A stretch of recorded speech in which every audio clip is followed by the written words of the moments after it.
Oh my God.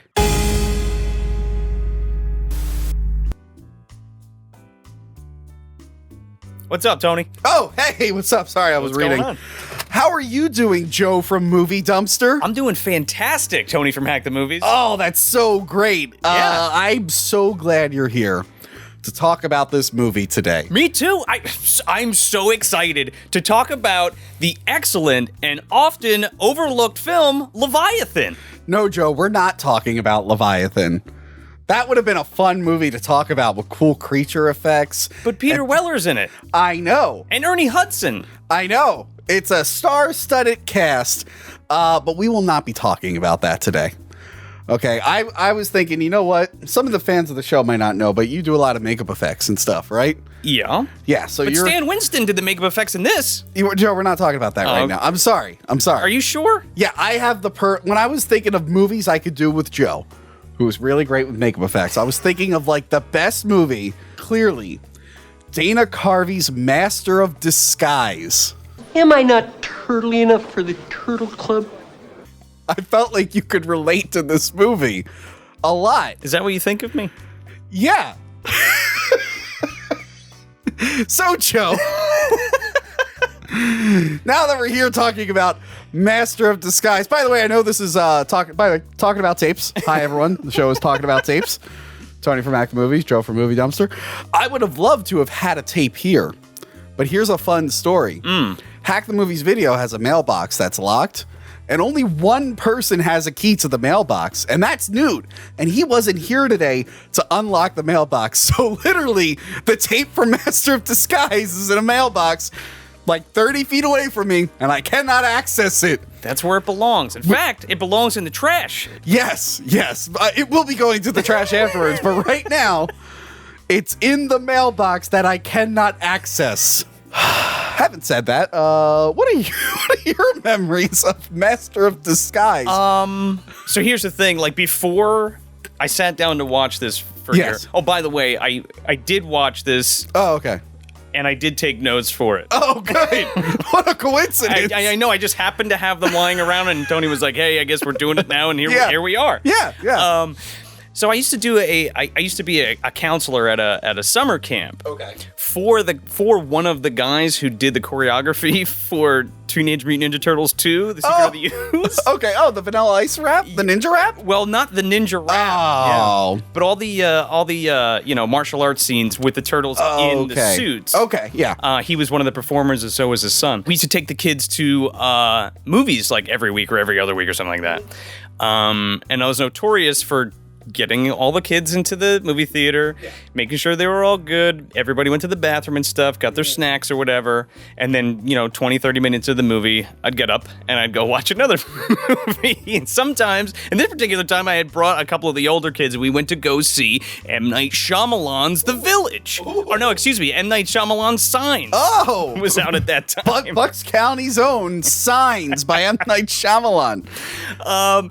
So I never actually watched the whole film. I only watched like the intro, and then I went and I watched Signs for most of the movie, and they had to come back before the other one before Master of Disguise was over. I mean, you didn't really win in that situation. No. There was really no winners that day. It was a lose-lose that day.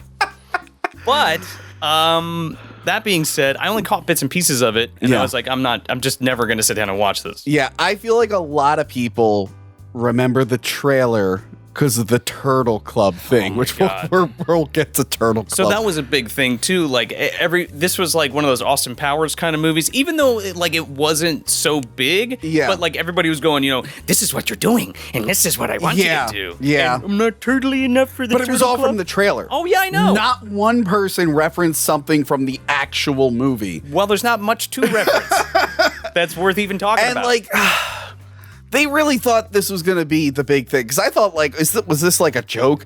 But no, it's Happy Madison is producing. Oh, yeah. Quality. Yeah. For Dana Carvey, the production designer for all their movies is the director. This is the only thing he's directed other than a pilot that didn't get picked up. But I guess he's a good production designer because he's still working today. What was it? Annie Takes Off was the name of the show? Something like that. His directing career did it, for sure. Yeah, I guess they saw how, Mike Myers broke out and did all this stuff with characters. And like, well, Dana Carvey does a lot of characters, and he's friends with Mike Myers and Saturday Night Live. I'm sure he'll be able to take off too. And this is from what I can remember, this is like his first big solo movie that I can remember. Okay. What movies do you remember Dana Carvey from before this film? Well, Wayne's World 1 and 2. He had a cameo in Little Nicky. Okay.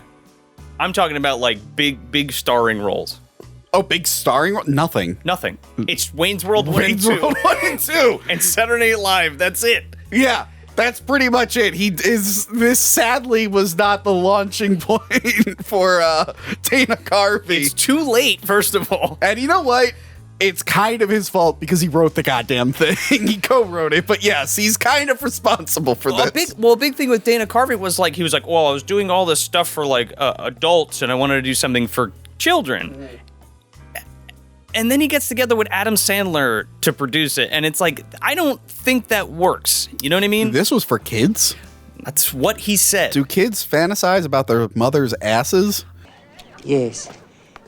Something about her reminds me of my mama. I saw this movie when it came out on video. I mean, I was watching like Joe Dirt and shit at the time. Bubble Boy. Yeah, but Joe Dirt and Bubble Boy have some kind of merit to them. I'm aware. But at the time, being a 11, 12-year-old watching all that shit, I'm like, oh, this will probably be as good. And then I watched it and I was like, I honestly don't know what my memory of this movie was. I never watched it again, so I'm guessing I didn't like it. Were you in high school yet? No. Oh, see, I was in high school already, and I'm thinking, like, I thought we were pretty much the same age. No. Okay, well, there you go. You're old. I was working. I'm not old. I'm a very young, spry 31-year-old Joe. I'm only a couple years old. I'm so young and athletic, I had to stop working out yesterday because my back was killing me because I slept weird. I'm a youngster. I was out. I had a job. Yeah, so I don't remember. I don't think I've ever seen the movie again. Sure. So this was a fun revisit. I just really was in the mood to revisit Master of Disguise, which I thought you would like because it had so much makeup effects in it. Kevin Yeager's doing the special effects for this. Oh, shit. Which blew my mind. Because I was like, all right, well, this makeup actually looks, we'll get into it, but like, I was like, this looks pretty good. I look, and it's Kevin Yeager Productions or Studios or what have you. I'm like, you gotta be fucking kidding me. Like I said, money went into this. So, let's get into this movie. Let's do it. The movie starts with a song, and the song says, "This is gonna be fun." And right away, the movie is lying to you. This movie opens like fucking Harry Potter, man. Yo, yeah, it's got. I joked that it had the triangle from the Tomb Raider movie. Oh yeah, well it's like the Illuminati symbol and all that. kind Go of back and watch the Tomb Raider episode. I don't know where the card is on you. Probably up here. Tomb Raider episode. Go check out my Tomb Raider episode. But yeah, it looks like that. It's so crazy, and like I'm kind of into it at first because I'm like, okay, Harry Potter comes out like what the year before, and then it's like, did see. Now that you're saying it, the font and everything, it seems a lot like Harry Potter. This film is taking everything it can from that the pop culture at that time and like way back for some reason to appeal to young kids and stuff it in our faces. Yeah, so that song really pissed me off. That song really, really pissed me off. But then we get treated to Brent Spiner dressed like Al Pacino from Scarface, which is not the only Al Pacino from Scarface reference in this movie, which is bizarre. And he's yelling at Bo Derek. 2002 Bo Derek, who we're supposed to believe is 1970-something Bo Derek. Yeah. Because they gave her the cornrows, and it's like, that is not 1970 Bo Derek. No, she has her leg and everything. Yeah. They from the orca attack. For those of you who don't get that reference, Joe talked about the movie Orca on his podcast, a movie I love and I actually need to rewatch because it's been too long. She gets her leg bit off. Yeah. Doesn't the whale break into the house? It knocks these pilings out, and this whole house that's like on these pilings on the side of a cliff falls in, and it bites her leg off while it's in a cast. How much fun would it have been to talk about Orca? Really, really fun. If you guys don't know what Leviathan or Orca is, just YouTube search Leviathan and then Orca and let us know if you want us to review it. But it turns out that it's not Bo Derek anyway. It's not Bo Derek. It's James Brolin, from the Amityville Horror. Thanos' dad. Yes, it is Josh Brolin's dad. He was in one of your favorite movies too, The Goonies, right? I don't really like the Goonies. Yeah. Fuck the Goonies. No, you love it. Nah, I'm a Monster Squad kid, okay? I don't know if there's a rivalry, but in my mind there is, so... It's kind of like a pairing, man. Like peanut butter and jelly?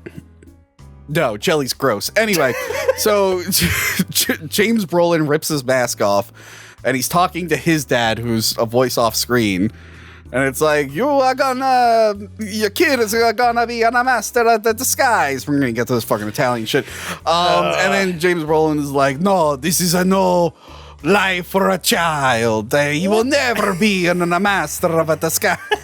I am the only master of the disguises. You and me, Papa. So we get the history of Pistachio Disguisey, the grandson.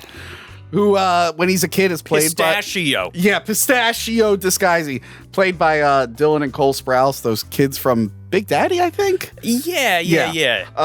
So they're there, and the twins. It's painfully unfunny, and he has a thing with putting underwear on his head and getting yelled at and mimicking people. Yeah, he mimics people like a parrot, like he can't stop. And that's supposed to be part of, like, his disguisey blood, because they're masters of disguise. Yeah. See, he has this power, but he's not trained yet, but he's very strong with the power. I think Kathleen Kennedy watched this. Oh, yeah, I think so, too. When she was ruining Star Wars. And just her. No one else ruined Star Wars before, just her. Yeah. Because it's a lot. Pistachio is basically Rey, is what I'm saying. So we find out, as we've hinted to earlier, Pistachio really wants a woman that has an ass like his mother, who is larger lady, the girl from Planes, Trains, and Automobiles and Ferris Bueller's Day Off. Yeah, she's a that woman. Yeah, woman. That woman from that thing. Don't you know, dear? She always talks like that, and it's funny because I guess because she's Irish, because she talks about making corned beef ravioli or some shit. I guess, but yeah, his whole thing is like, I need a big booty woman like my mom, like specifically like his mom, and I'm like, This does not paint a good picture of the Italian people. No, it's a disgrace. I mean, I know there is a stereotype about Italians that are like, they're mama boys, but they're not like, they don't think they want to sleep with their moms. I thought they were trying to go for something like, oh, I'm going to get a woman who's like nice to me and appreciates me and cooks really well. No, he wants an ass. It's just a giant ass. They make it, there's no subtlety in this movie, and, Joe. We all love a giant ass, but, there's a little bit more than that. Yeah. So I wonder if Mike Myers and Dana Carvey were fighting. Because not only did this come out a week after Austin Powers 3, it's still in theaters together. So he's competing with who I think is his friend. And then in the movie, the little kid falls and he's like, I'm hurt. And he's like, let me do a voice for you. I do for you now a scene from the hit motion picture Shrek. You ready? Okay. Why don't you get away from me, donkey? It seems like Dana's so sour in this film about Mike's success because he makes the Shrek joke. Yeah. There are numerous Austin Powers references and or ripoffs in this film, which I thought was insane. Yeah, it's kind of hard to watch for multiple reasons. Yeah. This movie has multiple reasons that make it hard to watch. I can't stress that. Barney Baker, by the way, is the little child that fucking eats shit on the skateboard. What is he in? Just nothing. Oh, no, that's his name in the movie. Oh, okay. I thought you meant the actor. I'm like, okay, who the fuck is a shit where that kid's from? Nobody even cares about him in the movie. So you guys might be wondering, is Dana Carvey an Italian gentleman? No, he is not. And this is what us in the Italian community like to call pasta face. Pasta face? Yes. That's a new one on me, but I like really? It. Yeah. Well, it's very offensive to me. As a brave Italian X-Man, I'm very offended by the pasta face in this. To not be Italian X-Man? Yeah, I could have spaced those two words out a little bit more. An Italian man. I'm going to cut you up, Bob. Anyway, I'm a Weapon X. Are you Italian, Joe Lascola? No, I'm not. No, of course. Okay. I'm nearly all Sicilian.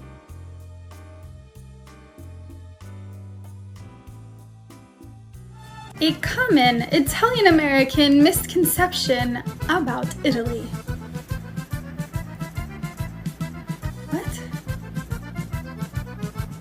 There are, in fact, 20 regions in the country of Italy. Sicily is one of them.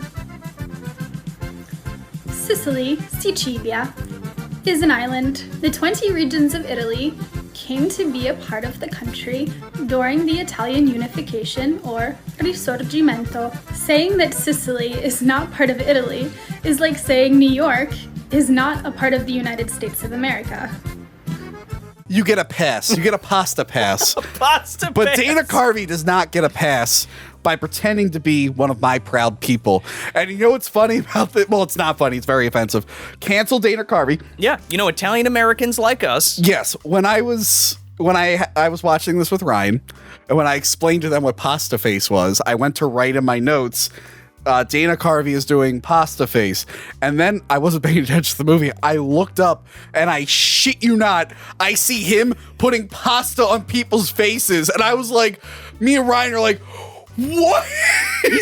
He gets tripped by this guy Rex and like throws the shit all over. But Yes. like, man, the whole time, he's like doing this and doing It's the thing. very, very offensive. And I was very offended. It's the worst thing he does in the entire movie.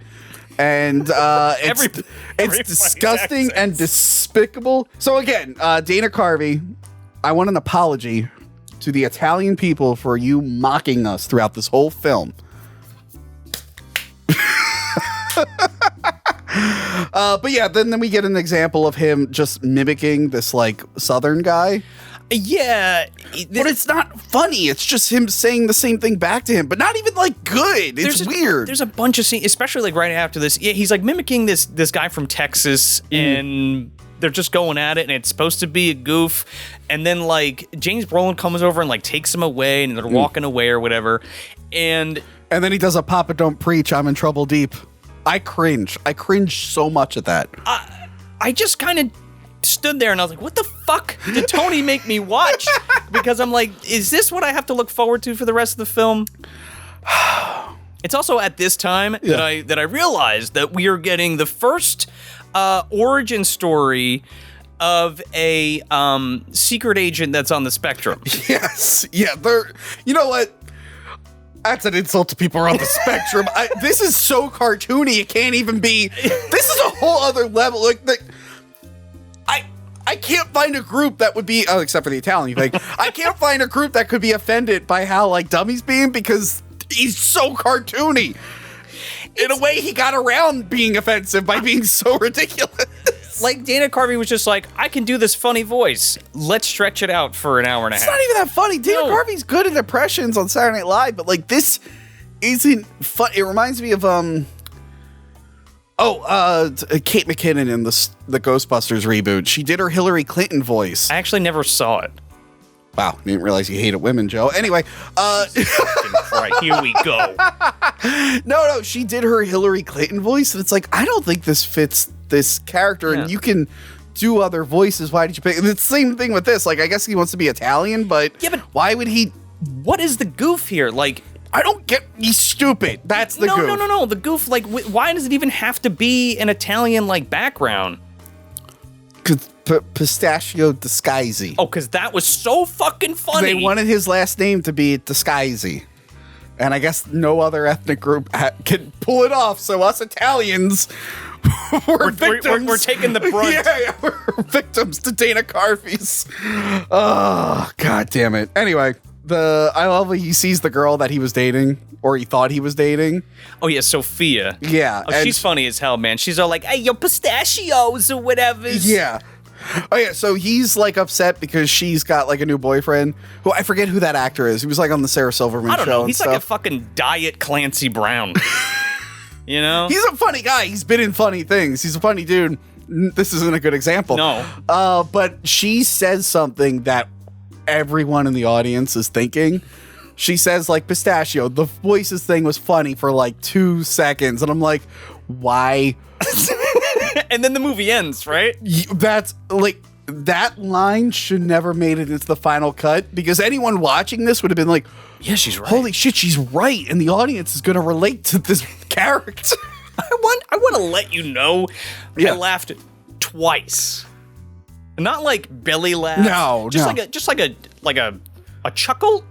Yeah, I think there were 2 parts that made me go, okay, that's funny. I didn't laugh. I just went, okay, that's funny. Or it could have been funny in another movie.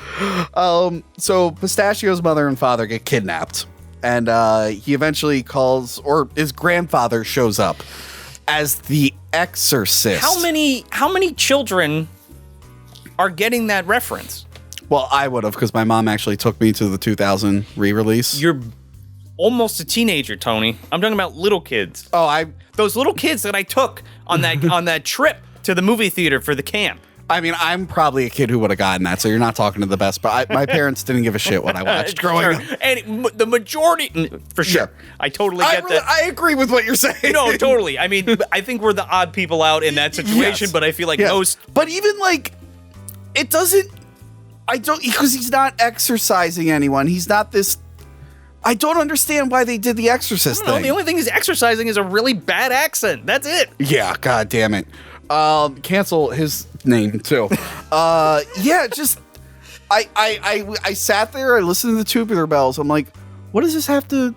I don't even get how it's even lampooning it. Like, did Adam Sandler come in and was like, you know what would be funny as hell is if we did an Exorcist thing. It'd be so funny. I love that that's your Adam Sandler voice. Whatever makes me sound like an asshole the most, that's Adam Sandler's voice. So that's fucking stupid. Anyway, the grandfather comes in. He's like, I'm here to teach you. And then he's disguised as the maid at one point. Yeah, he comes in and he's like, I'm so hungry. I got to eat the spaghetti. So he goes and sits down and eats. Yeah.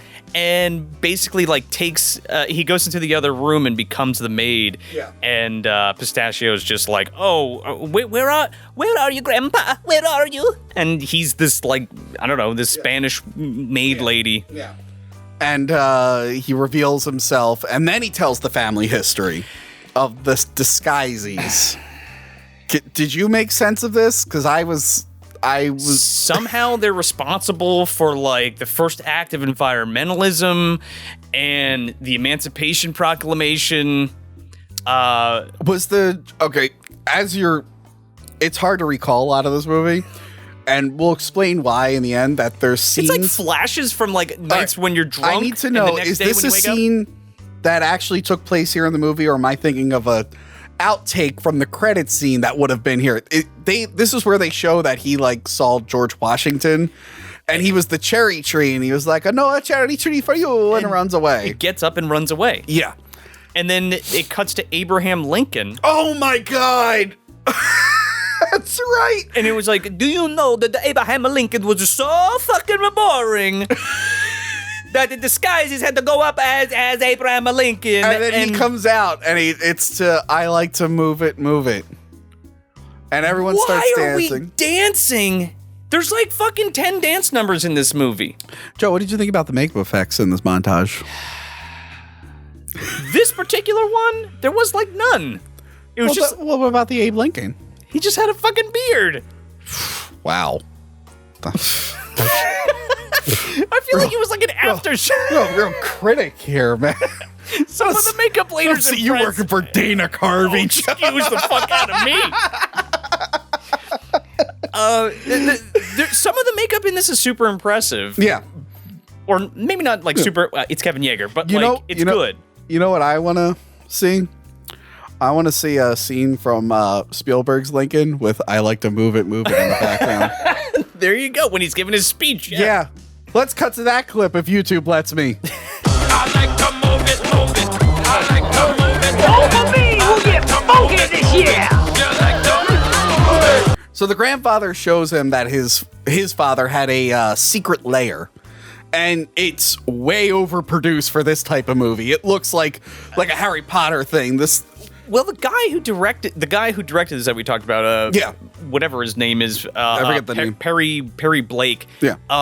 He's the set designer for a lot of the Happy Madison movies. Yeah, like that was just a strong suit because nobody else wanted to fucking direct this movie. He kind of just fell into it. And the set looks good. I'm like, wow, you know what? This probably could have been in a good like kids like adventure movie, this set and stuff. Like, it looks pretty cool. Instead, it's in this piece of shit. Well, that's because everybody else went to go see Spy Kids 4 that weekend instead of... It was 4 out of that? No, it had to be like the first one. No, it was 3 or 4. Do I have Spy Kids? I don't have Spy Kids. No. I have I was Inspector reading- Gadget 2, but I don't have Spy Kids. You can fucking keep that one too. So yeah, then we get a training montage. Oh wait, you forgot the book. Oh right, explain the book and the Super Disguisey book. That's a pop-up book. Oh right, it's a pop-up. It's a pop-up. It's a pop-up funny. Is that funny because it sounds like he's saying pop-pop? I don't know what the joke is here. I don't know either. Like Gold has like a line where he's like, "There's no book like this. You never seen no one." And he opens up and he's like, "Oh, it's pop-up." And that's it. That's the fucking joke. So the joke with the book, which I think the second time they do it, this is a little funnier, which could have been good in any other thing. The joke is that the book is very specific, and it's like, Grandpa, you have to help me. And then the book says, if your parents are ever kidnapped, the master of disguise must do it by himself. Without his grandpa. And it's like, oh, it's a very specific. And I'm like, that could have worked.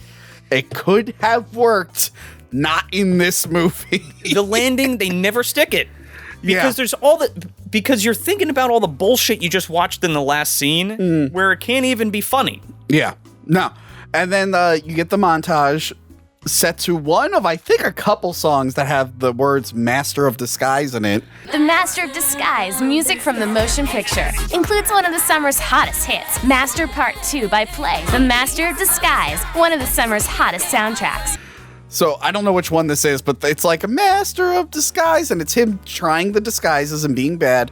And then one of his disguises is him dressed as a young Catholic schoolgirl. Man, what is that about? And like a little boy gives him like a rose, and he gives him like the googly eyes, not googly eyes. And Grandpa just rolls his eyes. Yeah, and it's like, what the fuck was that? I want to jump back real quick to that ball. Yeah. Because he has this ball, and it's this really well-made piece, and this fucking thing comes out of it, and it's a lever that opens the thing. But, right. But there's a whole Rube Goldberg machine with like a flame, and the string rips, and the thing goes back.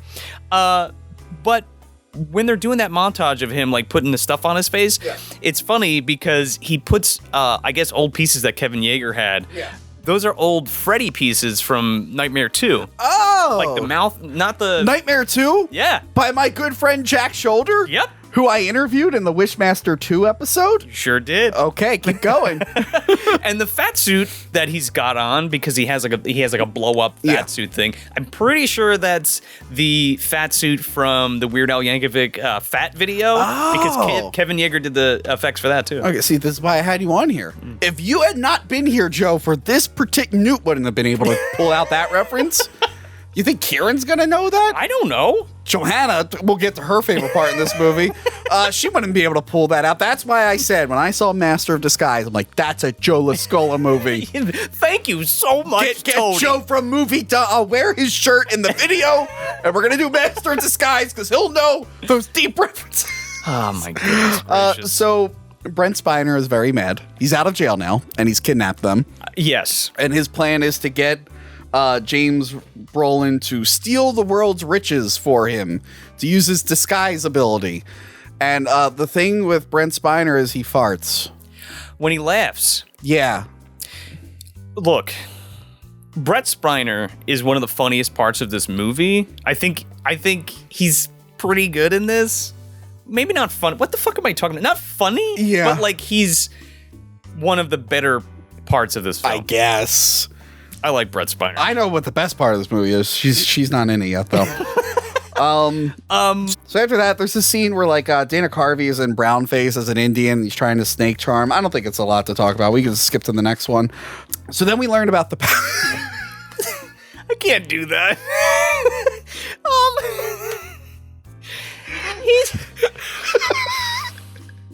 Man, now that you're bringing this film to people's attention again, people are going to watch this and go after fucking Dana Carvey. Oh, because of the Italian thing, I'm sure. And nothing else. I'm sure the really bad Indian accent with the brown makeup and the snake charming won't get him canceled. It's definitely that possible. He's doing brown face. Joe, were the makeup effects convincing in the scene? Yes. Oh, no, Kevin did a great job making him look like an Indian man. Should he have? I don't know. Okay, I'm gonna do a poll, guys. I'm actually not going to do a poll because YouTube will take it down right away. But for the joke of this, we're going to do a poll. Who did the best fake Indian? Dana Carvey, Carrot Top in Dennis the Menace Strikes Back, or Fisher Steven in Short Circuit? Let us know. Or Ernest P. Worrell in, I believe, Ernest Goes to Africa? Yeah. Let us know who was the most offensive one. Ernest P. Worrell. Fucking Jim Varney, excuse me. He thought his name was Ernest. No, because it was in the movie. I know. Yeah, so that's a scene that it's so funny. Like, now I could relate to like old people are like, in back in my day, that wasn't a problem. Because I'm sitting there, I'm like, oh yeah, everyone was just okay with that. Yeah. Everyone was like, oh yeah, guy in brown face. No of course. problem. It's I fine. love Al Jolson. It's like this thing where like, at that point, everyone found out, they were like, oh, blackface is pretty offensive, but everything else is still game. And it's like, no, it would take a couple more years. It's funny you say that, too, because, like, if you look back at a lot of, like, SFX people's work, I mean, it's kind of one of the things to do, like, character makeups, but, like, there's a ton of older effects people who do a lot of, like, Asian makeups on themselves. Oh, Yeah. I don't know if they were doing that to, like, for a gag. They were just doing it to, like, do makeup. Ricardo Montalban is Khan. Let me know how that ranks. I'll give that one a pass. I don't know how many Indian actors were hanging around in L.A. in 1966. Yeah. I'll give that one a pass. Unless someone can give me, like, the census report of that year and let me know. Then I'll yell at them. So, yeah, we learned about the power of the slap. Where when you slap, you have to say, who is your daddy? And then you slap people, and that will make you a fighter, a master of disguise fighter. Was that still a thing? Who's your daddy at the time? Wasn't that like remember fucking Joe Cartoon? No.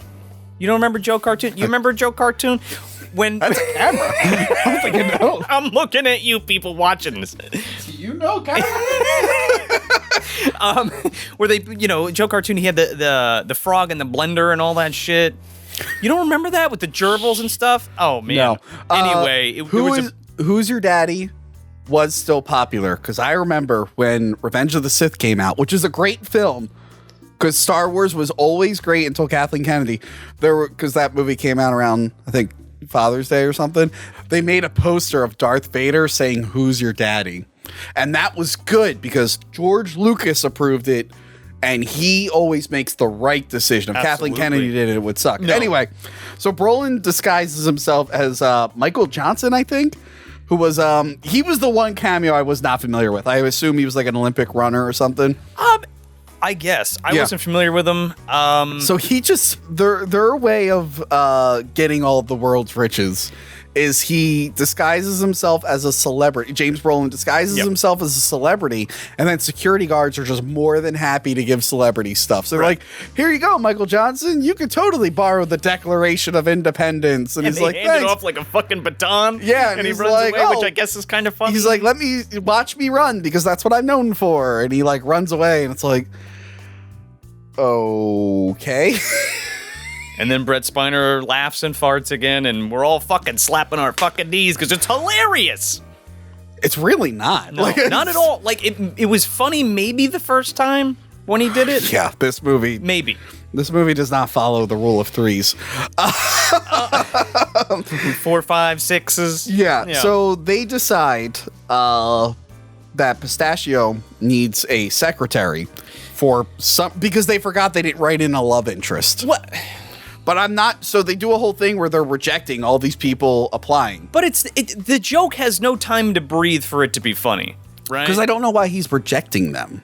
Exactly. He's just like, stupid, idiot, no, we don't want you, or whatever. Yeah, it'd be funny if they like did something that was said impressive, right. and then he rejected them because it didn't meet some Like if ridiculous somebody was like standard. spinning plates or something, that'd be maybe, I don't know, something stupid. So that's stupid. But then the little kid from earlier in the movie, who's an actor that you apparently love. I'm kidding. Good old Barney Baker. Good old Barney Baker. I'm a the Barney Baker fan. Real quick. Yeah. I just want to note that, like, we're spending a fortune on just getting clips of, like, famous songs because when they're doing that whole interview session, fucking Devo's Whip It is playing. Yeah. Why?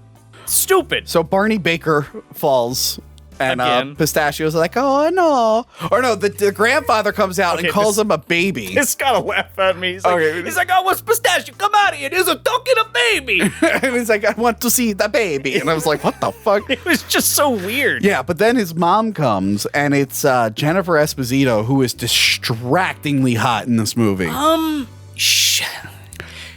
They couldn't be bothered to give her another name because her name is Jennifer in the movie. Ah, fuck it. I mean, Jack Nicholson was Jack in Batman. You're gonna rip that apart too? Jack Napier. Yep. Yeah, I will. And he was Jack in The Shining. Listen.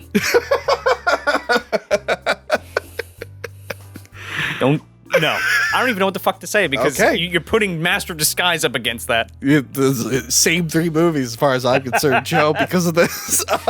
If there was Kubrick's Master of Disguise. If there was a list of, there has to be like an IMDb list of like movies where actors have the same name as their character. Sure. Like Master of Disguise is on that list with The Shining. Okay, how about this? I feel specifically for this fucking movie they did it because they didn't want to be bothered remembering the character's name. Yeah, and poor Jennifer Esposito, who was distractingly hot in this movie. She's really trying with this movie. What was she in the year previous? She was in a big movie. Dracula 2000. No. She was one of the brides. She's in that. If you want to see hot Jennifer Esposito and don't want to watch Dracula 2000. Yeah. I know she was in Crash afterwards. She's in a lot of shit. She was in something. I had already slipped my mind. But anyway, she went from that to this, and that's a huge step down. Yeah. I mean, she bounced. Like I said, she was in Crash, that won an Oscar. Sure. She was able to survive the wrath of Master of Disguise. What's James Brolin been up to? I don't even can say him. You guys making another Amityville? Or I was only in the one, but I'm good to come back. I can make a comeback. So this was probably the only really funny part in the movie. They're interviewing her, and she has no idea what it's for. So they start talking in Italian, and so she can't hear them. Yeah. And it's all subtitled. And then they sneeze, and then she says, God bless you, but then it's subtitled in Italian, Gesundheit. Or... Well, I don't know if that's Italian, but it's German, right? Yeah, whatever. It's funny that they subtitled her. I'm like, okay, that's kind of funny. Pistachio also says je ne sais quoi, and I'm pretty sure that's not Italian. It's finding something funny in this is like, it's like you fell into like rapids. There's a giant pile of hay. Yeah. And there's a fucking needle in there somewhere. No, my example's more extreme. You're in the rapids and you're dying, and you need to find a branch or a rock to grab onto, and you're like, this is oh no, it didn't work. This will kind of work. You're panning for gold during a deluge? Yeah. I guess it's not as funny as the subtitle scene in Austin Powers 3, which was playing in the theater right next to this. I guess so. Hey, you know who did that better? Wayne's World 2. So they hire her. Oh, but they're like, they don't know if they can hire her because her butt's not big. So I guess it's implied that he needs to sleep with his secretary, which is very problematic, but not as problematic as that pasta face. Because when he's getting her from behind, it won't look like his mom. Yeah. Right. And he's like, oh, her butt is too tiny. And they're laughing. And it's like, she is fucking hot as hell. What is the caveat here? Okay? Is it a big ass or is it just... No. I know what this is building up to, and it got cut out of the movie, but then thrown back in the movie. This is what I know what the big ass thing is is building up to. Right, but is it just a woman with a big ass, or can it just be corpulent in general, like a corpulent person? Yeah, that's weird because he said he wants. I guess it's just the ass. He doesn't care about anything else. Well, because we missed a scene when they're eating fucking gelato and they're walking down the street and there's like this. I don't know, this Hawaiian guy walking with his dogs. But they think it's like a girl at first. And they think it's like a large woman. Yeah. Oh, my God. He turns around and The disguisey ball of knowledge. When you are in dire straits and you don't know what to do, this will come in handy. So yeah, let me just see where I am in our notes here before we move on to the... Oh my God! Oh! Where did Joe from Movie Dumpster go? Who are you, fancy dress gentleman? Jack Snazzy. Oh, okay. Well, I don't know where Joe went, but I'm talking about the movie Master of Disguise. Do you know it? it's a great thing that I came in here because you know what? I do know it. Okay. I'm at the scene where they're digging through the dumpster. You think you'd be able to like tag in for this review? Yeah, sure. Okay, thank you, person I've never seen before. No problem. Okay, so they're digging in the dumpster and they find a they find the cigar. Well, Jennifer Esposito finds the cigar. Right. And she's like, I dated a guy who worked at the Turtle Club and these are handmade cigars. And he's like, that's a gag. And then she says it, he gets the cigar and then he plays her audio back in his head and then he like takes the credit for the idea and he's like, we'll go there. And she's like, you can't go there, it's crazy. And then this starts like the running gag of like, it's so crazy it just might work. What did that look like on paper? Like explaining that? I don't know. Like all right, this is a joke. She says it and then like he thinks it and then says it again. It's gonna be fucking hilarious. Yeah. So now we get to the Turtle Club. And I made sure that my friend Joe, who I don't know where Joe went. It's weird. I told my good friend Joe, hey Joe, when the Turtle Club scene is happening, I want you to know that 9/11 was happening at the same time. I want that to be on the back of your mind as you watch this scene, because it makes it so much harder to watch. Do you know? Yeah. Fun fact. Okay. They took a moment of silence. It happened. They took a moment of silence before they filmed. Okay. And then decided to film the scene rather than just, I don't know, taking the day off. Probably only had the location for a day. Time is money. I mean, you gotta, here's the thing. Well, I've read that fact, and I really want to know if Dana Carvey was in the turtle makeup as they took the. Oh, Jesus! I keep imagining like him going like, "Turd." There's a T-shirt that I saw online that has the turtle on the shirt and it says that on it. Did you know? Yeah. So this is the most memorable scene from the movie, not because of the movie, only because it was in the trailer a million times. Turtle. And the whole joke is it's the Turtle Club, and is he not turtly enough for the Turtle Club, Tony? Yeah, and he didn't understand, so he dressed like a turtle. But then he acts like a weird. Turtles don't say their name over and over again, so it's not even his name. It's just what he is. Turtle. But he's doing a Kermit the Frog voice, which doesn't make sense. This scene plays out like she's taking around her mentally challenged brother or something. Yeah. To this club. Yeah, and he's constantly like, for a master of disguise, he's constantly like distracting people. He's in a giant fucking turtle shell. He made a turtle.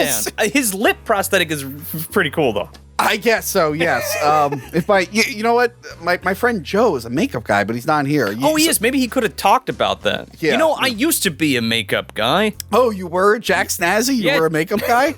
I'm the famous Jack Snazzy. Oh, that Jack Snazzy. You never seen any of my films that I did makeup for? Jack Snazzy is such a common name. I didn't know you were the Jack Snazzy. Well, thank you for coming to Hack the Movies video and tagging in for Joe. No problem.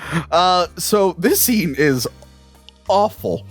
The scene is so bad, and they eventually go to, I think it's F. Murray Abrams or someone. And he tells them who like Eric Avari. Oh, okay. Who's F. Murray Abrams? Whatever. Jack Snazzy doesn't have that information. Joe would have known that. So yeah, he tells them like, oh yeah, I made these things for Brent Spiner's character, and they're like, okay, and then he tells them exactly like.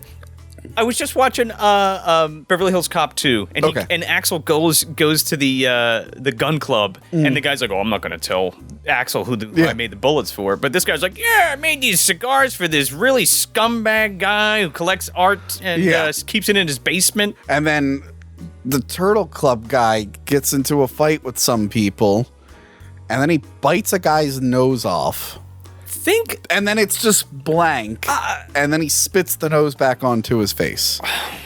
And I know this is like a cartoony fantasy movie, but it's like, that's weird. It's not funny. And then it cuts to him on the ground going, in a circle, and then crosses off. It's like it's a big missing scene, and they just cobbled it together. And, going forward, it's all just like cross-dissolves into just scenes that are happening. Yes. Not even like a coherent story. Yes. So next we have Governor Ventura. stealing the Liberty Bell, which we live pretty close to the Liberty Bell. Yeah. I've been there many times. I know it's been remodeled, but even at the time this movie got made, the one thing I remember was the Liberty Bell and me going, that doesn't look like it. Hey, excuse me, fellas. I need the Liberty Bell. Have some action figures of myself. So I think, and I know Johanna will disagree with me because she loves Jesse Ventura, but I think this is the worst thing Jesse Ventura has ever done. Let's list the horrible things that Jesse Ventura has done. At the bottom, you have Abraxas. Pretty bad. Abraxas is pretty bad. Yeah. And then you have his conspiracy theory show where he looks like a crazy person. Not a good look. Okay, then you have him when he tried to he wanted to run as a libertarian president, and his plan was to get the nomination from the Libertarian Party and then deny it so he could run as an independent because he's a crazy person. And then number 2 worst thing, I think he gave Donald Trump the advice to run for president. And then number 1 is his scene in Master of Disguise. Now, Johanna will argue with number 2. But number 1, this is the worst thing Jesse Ventura's ever done. I love how because he was governor at the time. Yeah, this is like Governor Ventura. Oh, Governor Ventura. He's like, hey, if Arnold can do it, so can I. Yeah, and then he lifts the Liberty Bell off the thing and he can't. So it's like, all right, James Brolin is a master of disguise, but does he also have the strength? He's magic. He has That's Energico. right, he has Energico. he not only was he the fastest man on the planet at the time, but he also ran super fast. I forgot. The movie does explain when you have the Energico, you could become the thing. It's disguising magic, baby. It was explained in the scene where Dana Carvey was doing that horrible Indian impression and learning the snake charm. I don't know how I forgot that scene. I was too distracted. Yeah, I might have been a little distracted by the things that were happening on screen to remember all the plot information I was given. So yeah, Jesse Ventura steals, and it's James Brolin. Yeah. And then, but he's got a real bad case of mask hair. Yeah, fart. Brent Spiner farts again. The next day, Jennifer Esposito's boyfriend shows up, and she walks off, and he starts threatening Pistachio. This character doesn't even need to be here. Yeah, I don't know why. And then he gives the kid bad advice to trip and fall, which is kind of funny. Yeah. I think they just needed a guy for Pistachio to slap later in the movie. But you kind of didn't need... You already have one. Yeah. His name's Brent Spiner. Or one of his henchmen. You didn't need this boyfriend character. It's so weird. I feel like he's the only person that he slaps. Brent is the only guy that he slaps the shit out of. Wait, Brent Spiner or the boyfriend? The boyfriend. The boyfriend. You said Brent. Is that his name? Brent? In the movie. Oh, is his name Brent in the movie? Yeah, Brent. Not See, Brent. I don't know Brent Spiner's character's name, so that's why I got confused. It's in here somewhere. It's not Pacino. Not Pacino 1. Devlin something. Yeah. So he's yelling at him, and he does the mocking joke from earlier. By the way, he has breakdowns when he does this. He just he'll start freaking out. Yeah, that made sense. That made sense. When That made sense when it was really annoying. It made sense earlier in the movie when he had this power that he didn't know how to control, much like Rey from The Force. I can't stress enough. Exactly. Yeah. This movie is just like The Force Awakens. It's basically Disguising Awakens. Yeah. Yes. So it's weird that he's still doing it now that he's kind of figured out this power.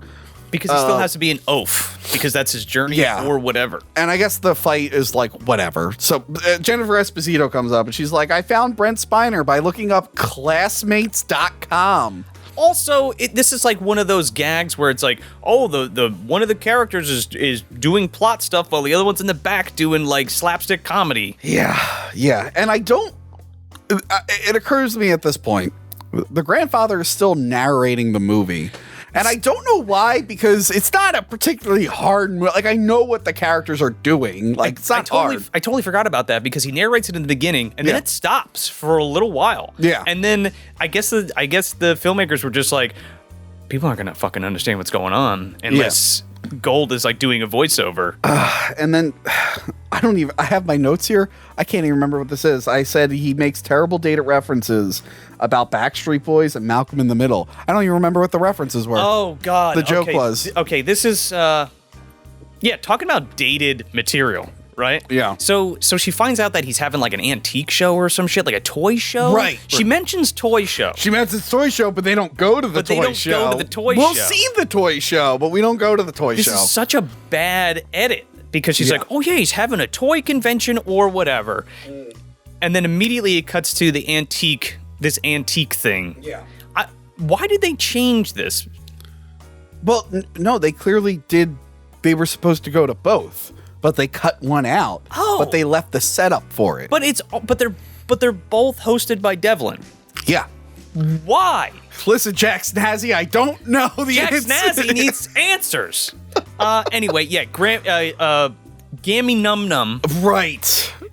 Gammy Num Num or who's whatever. like kind of like Church Lady, but not really. She's trying to fuck Devlin like the whole time, and it's like. Yeah.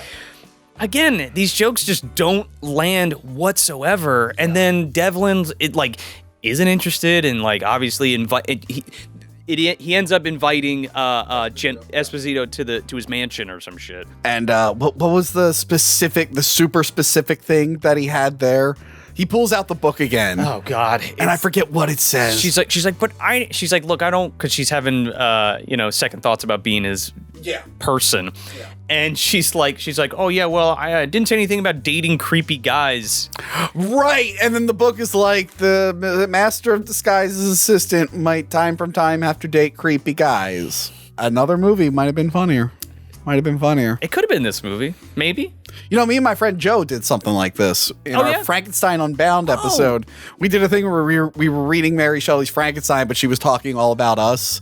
And it was very overly specific in a way that wouldn't make any sense. I thought it was pretty funny. That's pretty funny. I should go subscribe to Hack the Movies on YouTube. Yes. To see that video. Yes, Jack Snazzy. If you want to know more about Frankenstein Unbound, go over to Joe's podcast. You should go listen to the Movie Dumpster podcast. Yeah. I think you would like it, Jack Snazzy. I'll check it out. So, yeah, the joke, I feel like it could work other places, but not here. No. And then we get to the party, and now Dana Carvey is Al Pacino. Mr. Peru is his name. Which, this is double. This is him doing pasta face of Al Pacino's whatever the version for Cubans is. Plantain face? Maybe. Well, I guess if you're doing Scarface, it's Scarface. You're doing Scarface. What's that TV edit where he got the pineapple face? Got that scar-eating pineapple, dude. So, it's pretty terrible. He comes out, he's like, I got this fucking... Hey! The devil's advocate!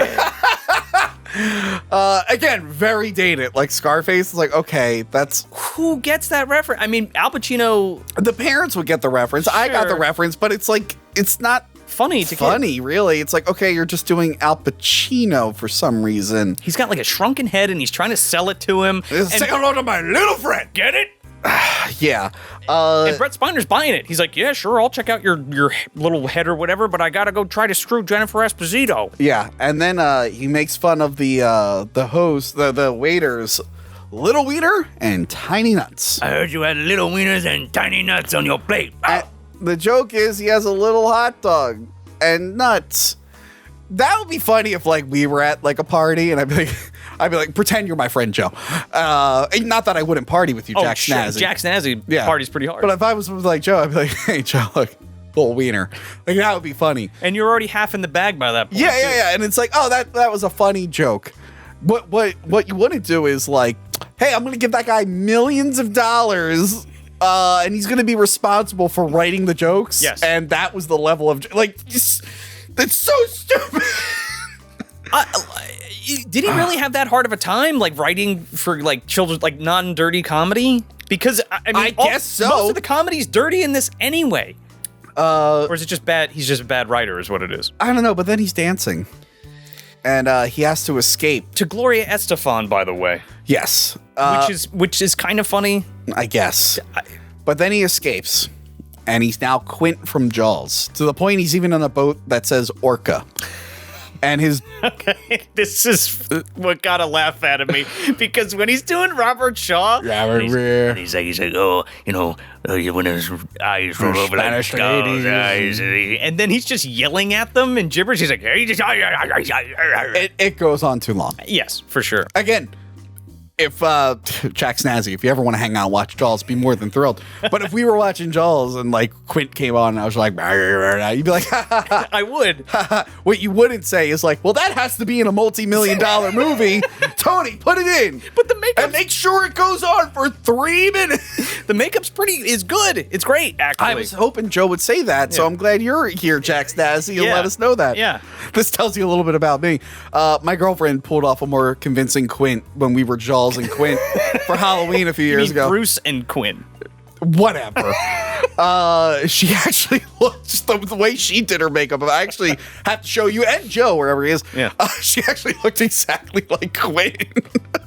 I gotta see that. Yeah, more than Dana Carvey. But then, even though he's supposed to be the master of disguise now, he leaves on his Al Pacino hairy arms, and they realize it's him. Yeah, but just because he has a hairy arm. Could Quint not have a hairy arm? I thought Quint was like a hairy guy. I don't know. Like, what is that? Why is that signifying thing to be like, that's the guy? He's got hair on his arm, that guy. So stupid. And, by the way, every reference in this movie just makes me want to watch the movies they're talking. Like, I'm watching them like, oh, it's been a while since I could be watching a better movie. Yeah, like, I haven't seen Scarface in a while. Oh, you know what? Jaws. My girlfriend has it on Blu-ray. I've yet to watch Jaws on Blu-ray. I really should check that out. That might be the biggest sin this movie commits, and it's making me wish I was watching these other films. Yeah. Instead of this one. So then the henchmen are chasing him, and you see a couple cows. And you're like, well, clearly he's going to be one of the cows. But no, he's the cow pie that the henchman steps in. You know who that guy is? The bald guy who steps in that cow shit? He's Pluto from the Hills Have Eyes remake. That was Derek Mears? No, Derek Mears was in the second one. Derek Mears wasn't in the first Hills Have Eyes? Nope. Oh, shit. The Alexander Aja, or Asia, however you I thought he was in that one. Oh. Well, I didn't know that. Derek Mears, I think that was his breakout, was the second one. Oh, yeah, I don't know. And then he was Jason Voorhees. That's right. He was then a Predator. He was a good Jason. Yeah, I think so. He got his face punched in Twin Peaks The Return. That was pretty awesome. You know what would be awesome to, like, talk about Twin Peaks The Return. Anyway, let's get back to Master... also, he was Super Freddy in Part 5 in The Dream Child. That was the one I was trying to remember. So now he's running around as a cow pie because they caught him.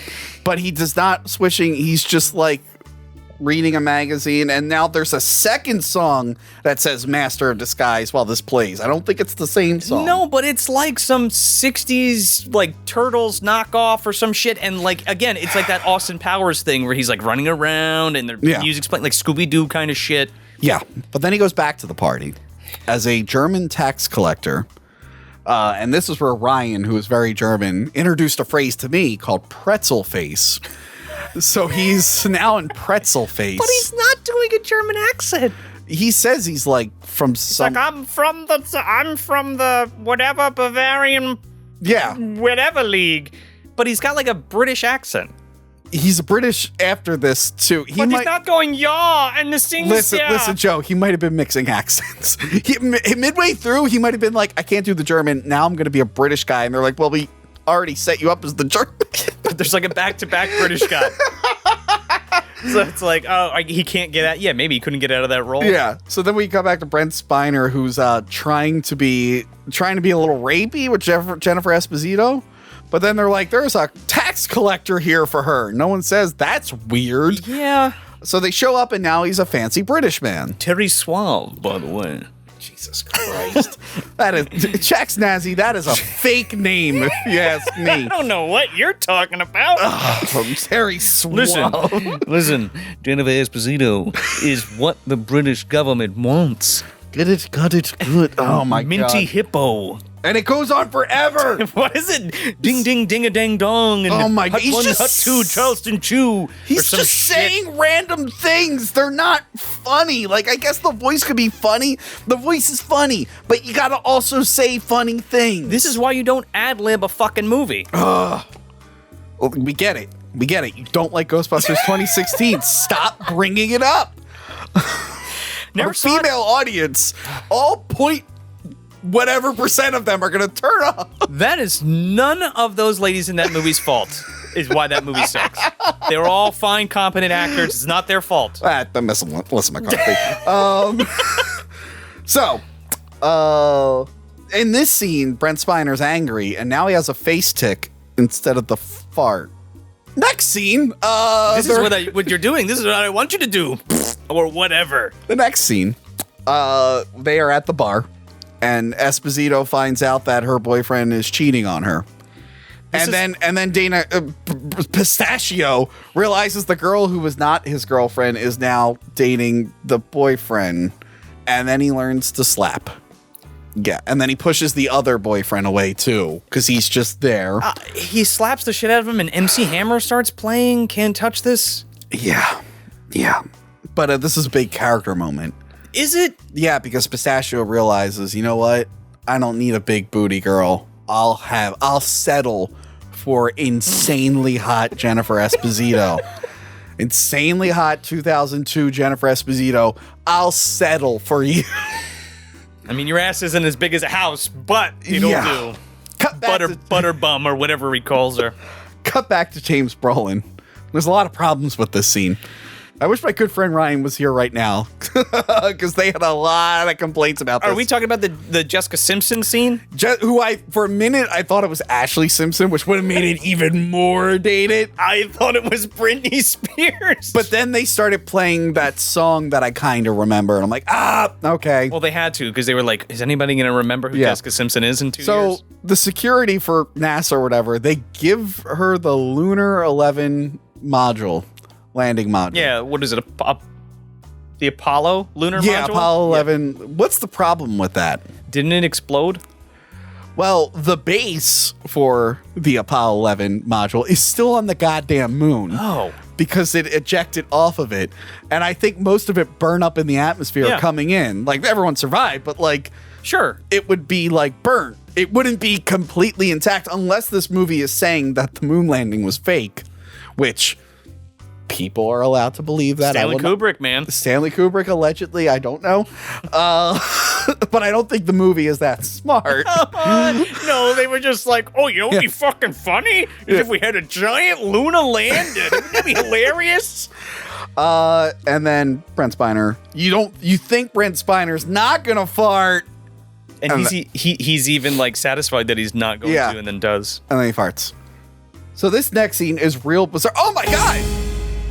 Where did Jack Snazzy go? Who are you, sir? I never heard of Jack Snazzy. I'm Lord Radcliffe. Oh, hi, Lord Radcliffe. Pleased to make your acquaintance. Thanks for coming to Hack the Movies video. Have you ever seen Master of Disguise, the Dana Carvey movie? I actually just watched it this morning. Oh, thank God, because I'm kind of doing this review, and I don't know, my friend Joe left, and then this guy Jack Snazzy left, but the famous makeup artist, Jack Snazzy. Yes. Oh, yes. Yes, and Joe from Movie Dumpster. Have you ever heard that podcast? No. Okay. Anyway, I'm at the point in the movie where Jennifer Esposito is suddenly in love with Pistachio, even though there's absolutely no reason she should be. I hate this part. Okay, so you know where we are. Okay, good. All right, so she's in love with Pistachio. And again, Jennifer Esposito, she's trying her hardest. She's trying so hard to pull off that she is in love with this cringe character. She even says, she's like, you're a fucking little weirdo. But you know what? You've just done so much so far in this movie that's made me fall in love with you. You could do anything, Pistachio Nut. We find out after that, like when she's going away, Brent Spiner's people are going to kidnap her. And then Dana Carvey It's all narrated for you. You don't even have to watch the movie. Yeah. You can close your eyes. Yeah.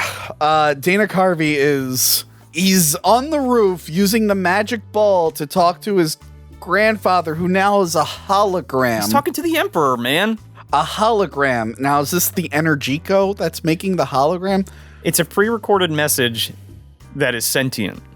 Wait, really? Is that what they said? Yeah, because he's like, I'm a pre-recorded message. Ask me a question. So it's like Superman. Okay. And as that's happening, the kid comes in. Because one of my favorite characters, Barney Baker, he comes up. And he's like, hey, I happened to my mom was just kidnapped. I saw it happen. Yeah. And I came up to the roof to tell you in your floating head. You know what you should do? Yeah. To get my mom back? Disguise yourself as a fucking cherry pie. That's crazy. So crazy. It just might work. So he disguises himself as a cherry pie, and there's a whole scene with Kevin Nealon that I'm not even going to talk about. So he comes out. Black Marky Bay. Black Marky Bay. Okay. Black Marky Bay. The only funny part in this, he's showing him all the world's riches, and then he shows him Bruce Willis's hairpiece from Die Hard 2. That got a laugh out of me. I'm like, okay. Because the way Brett says it is funny as hell. Yeah. I'm like, all right. That line delivery was good. That setup was good. That's funny. I like it. So yeah, he is now a cherry pie man, and then he gets caught right away. And as he's running, he can shoot cherry pies out of his face. Is he like Kid Chameleon or some shit? Like if he puts like a cherry suit on, now he has like cherry powers? Yeah, I don't know, because then next, he's a security guard. But Brent Spiner tricks him by asking him a question that he got wrong. But it turns out Brent Spiner already knew because he still had cherry shoes on. They're real inconsistent with like how bad he is at disguising, because sometimes he's really good and then sometimes he isn't. And it's not like he works up to being really good. He just is good or isn't. It's weird. It's the cherry shoes. They'll get you every time. I'm glad you agree. I thought Lord it was Radcliffe. One of Lord Radcliffe's favorite lines from this scene is, cherry pie man, get him! I thought that was fun. So then we get a bunch of weird cameos of people watching. Why is Kenan Thompson? Because he was on Nickelodeon at the time? Yeah, Kenan Thompson is on Black Marky Bay for some reason. He does not have the money for anything and that's then being like sold. A bunch of like Tibetan guys and Russian people, they're all watching the Black Marky Bay. And ninjas come out.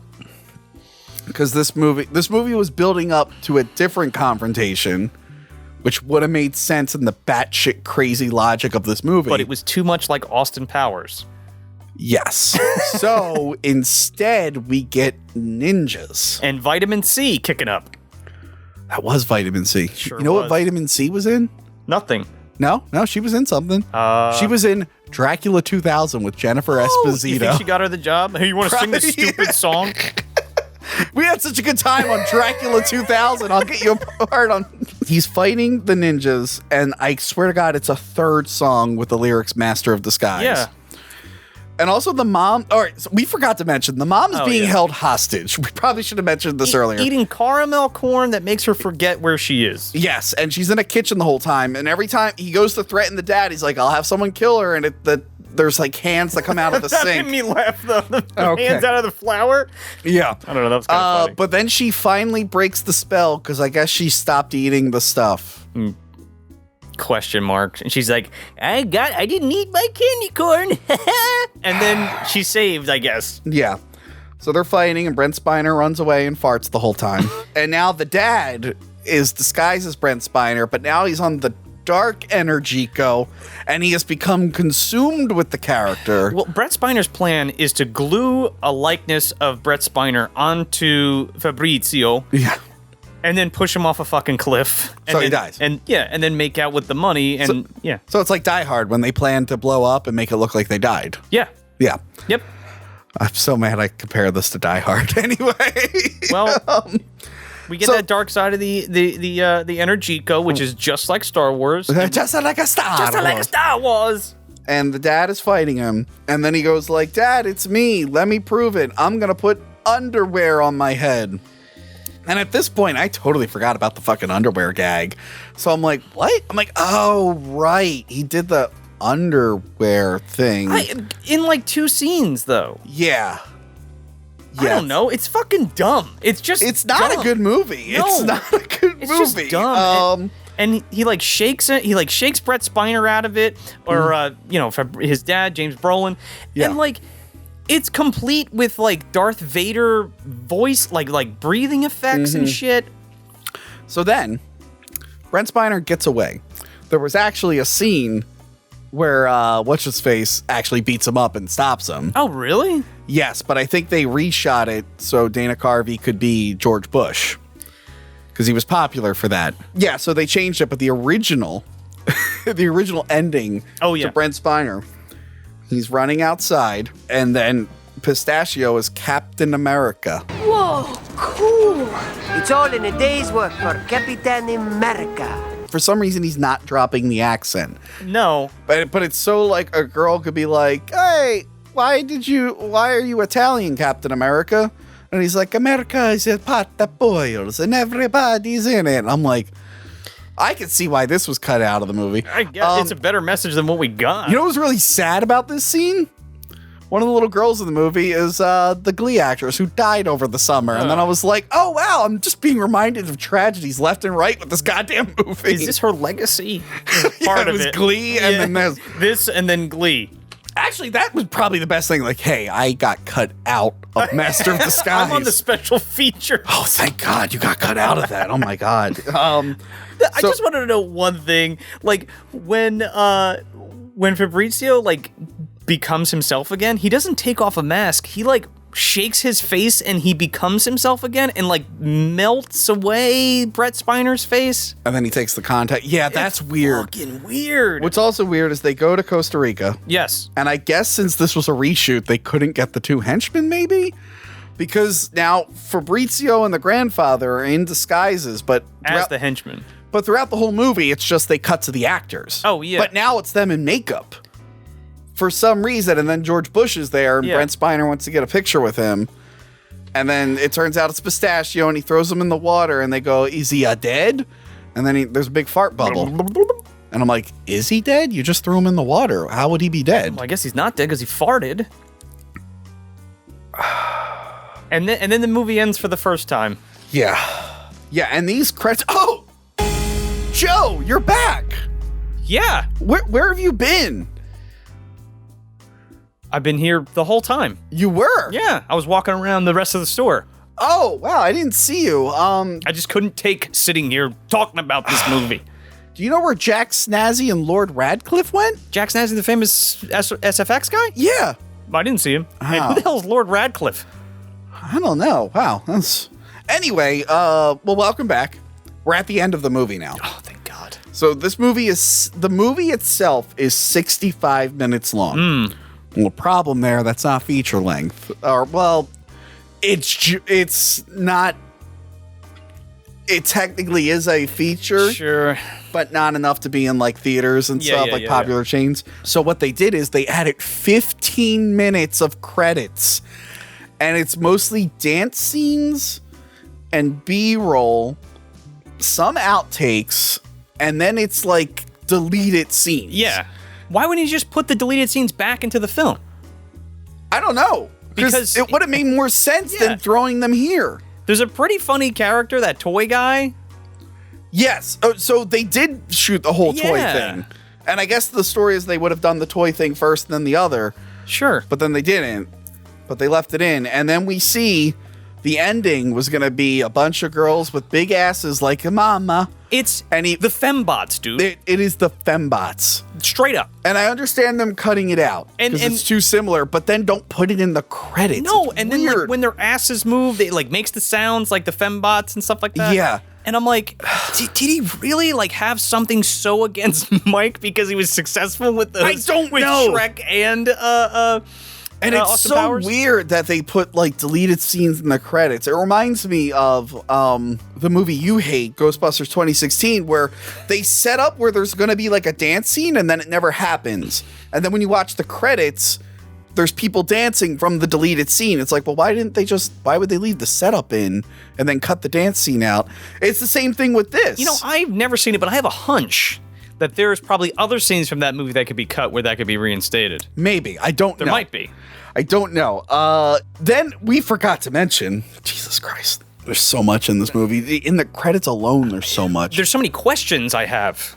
There was a dummy that they were practicing slapping on. Oh, yeah. And it turns out that the dummy was a little person who looks like a bald Super Mario. He's dressed like Mario. And he keeps just saying slap, slap. And he's slapping Dana Carvey. it ends like 3 fucking times, by the way. It ends when they go to Costa Rica, then you have this whole like montage of shit, then that ends, then we cut to Dana Carvey with the slap thing. Yeah, and then it fades out, and then now they're friends.